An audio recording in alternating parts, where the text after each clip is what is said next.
আসসালামু আলাইকুম সুপ্রিয় দর্শক, আশা করি আপনারা ভালো আছেন। অনেকেরই কমন প্রশ্ন থাকে যে স্যার, কোন ধরনের বালিশ কোমর ব্যথার জন্য ভালো হবে এবং কোন ধরনের বিছানা আমি ব্যবহার করব। এরকম কিছু কোশ্চিন মাঝে মাঝে আমরা পাই। তো বিষয়টা হচ্ছে এরকম যে আপনি যে বালিশটা ব্যবহার করবেন সেটা যেন আসলে সফট হয়, অর্থাৎ নরম হয়। ফেদার অথবা ফাইবার এসবের যে বালিশগুলো পাওয়া যায় খুব উন্নত মানের ভালো কিছু, সেগুলো ইউজ করতে পারেন। আর বিছানা হবে প্লেন এবং শক্ত, উঁচা নিচা কোনোভাবে বিছানা থাকা যাবে না। অনেকের দেখা যায় যে বিছানা উঁচা নিচা থাকে, কারো জাজিম এক জায়গায় বসে গেছে এক জায়গায় উঠে আছে, এরকম উঁচা নিচা হয়ে গেছে, এটা কখনোই হওয়া যাবে না। অবশ্যই খেয়াল রাখবেন আপনার বিছানাটা যেন অবশ্যই শক্ত হয় এবং প্লেন হয়। শক্ত বলতে অনেক হার্ডও না, যেমন হচ্ছে কি যে আপনি এক ধরনের মেডিকেটেড বেড আছে, ওটার ওপরে একটা হচ্ছে পাতলা কম্বল অথবা কাঁথা দিয়ে চাদর দিয়ে শুয়ে থাকলেন, এটাতে আপনার কোনোভাবে বসবে না বিছানাটা।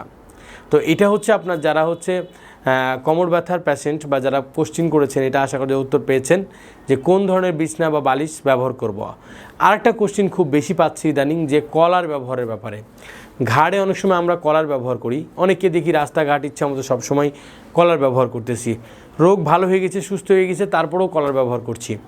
এটা সম্পূর্ণ রং কনসেপ্ট। যদি আপনার এরকম হয়ে থাকে, মাসেলগুলো এই জায়গার আরও ফল্ট করবে, উইক হয়ে যেতে পারে বা ক্ষতিগ্রস্ত, কারণ আপনার ব্রেনটা এই মাসেলগুলো ধরে রাখে বা কন্ট্যাক্ট করে রাখে। আপনি কি করছেন, ঘাড় ওর ওপর ছেড়ে দিয়ে মাসেলগুলোকে মানে ওদের কন্ট্যাক্ট লেস করে ফেলছেন, ওদের কাজকে কমিয়ে দিচ্ছেন। ফলে কি হচ্ছে, আপনার মাসেলগুলো আরও দিন দিন উইক হচ্ছে। এর ফলে আপনার নেক পেইন একসময় দীর্ঘস্থায়ী হচ্ছে, ডিস্ক প্রলাপস ভোগার সম্ভাবনা আছে।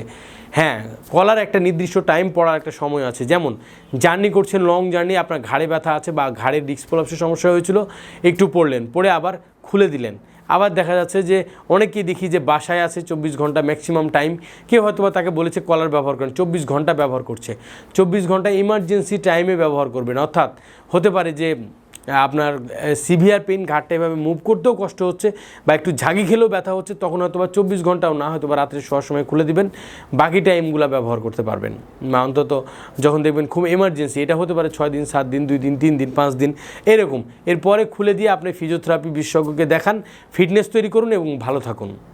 দর্শক, আশা করা যায় আপনাদের কমেন্টসের উত্তরগুলো পেয়েছেন।